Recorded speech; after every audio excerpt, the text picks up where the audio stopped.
రాష్ట్రంలో RR tax పారిశ్రామిక వ్యాపారవేత్తల నుంచి వసూలు చేస్తున్న కాంగ్రెస్ ఆ సొమ్మంతా బ్లాక్ మనీ రూపంలో ఢిల్లీకి తరలింపు. అడ్డుకోకపోతే సర్వనాశనమే. నేను బతుకున్నంత వరకు రాజ్యాంగాన్ని కదిలించే వ్యక్తి శక్తి ఉండదు. ఓడిపోతామనే భయంతోనే ఫేక్ వీడియోలు. అయితే దాని వెనుక డబుల్-ఆర్ వ్యక్తులు. అయితే ఇన్హెరిటెన్స్ ట్యాక్స్ తీసుకొచ్చేందుకు కాంగ్రెస్ కుట్ర చేస్తూ ఉంది. అదే జరిగితే మీ ఆస్తులను వారసులకు సైతం ఇవ్వలేరు. కాంగ్రెస్ బీఆర్ఎస్ రెండు ఒక్కటే. ఎస్సీ వర్గీకరణకు కట్టుబడి ఉన్న అల్లాదుర్గం సభలో ప్రధానమంత్రి నరేంద్ర మోడీ మాట్లాడిండు. ఇది ఇట్లా ఉంటే 10 మంది మావోయిస్టుల మృతి, అందులో 3 మహిళలు. ఛత్తీస్గఢ్ లో భారీ ఎన్కౌంటర్ వెల్లడించిన బస్తర్ రేంజ్ 5 సుందర్ రాజ్ ధృవీకరించిన రాష్ట్ర డిప్యూటీ సీఎం అంటూ ఒక వార్త చూస్తున్నాం. ఇక 10వ తేదీ తర్వాత రాష్ట్రంలో పెను మార్పులు.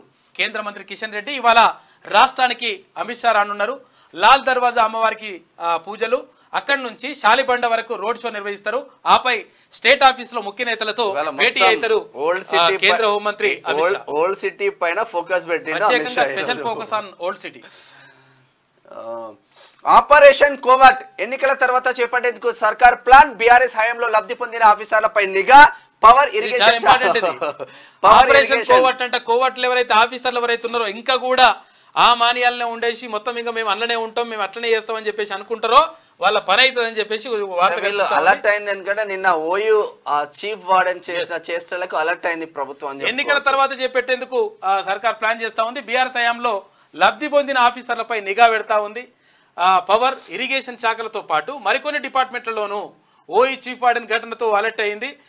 గులాబీకి ఫేవర్గా ఉన్న అధికారి ప్రమేయం ఉన్నట్లుగా అనుమానిస్తా ఉన్నారు. ఇప్పటికీ కారు పార్టీకి ప్రభుత్వం సమాచారం లీక్ అయిందంట.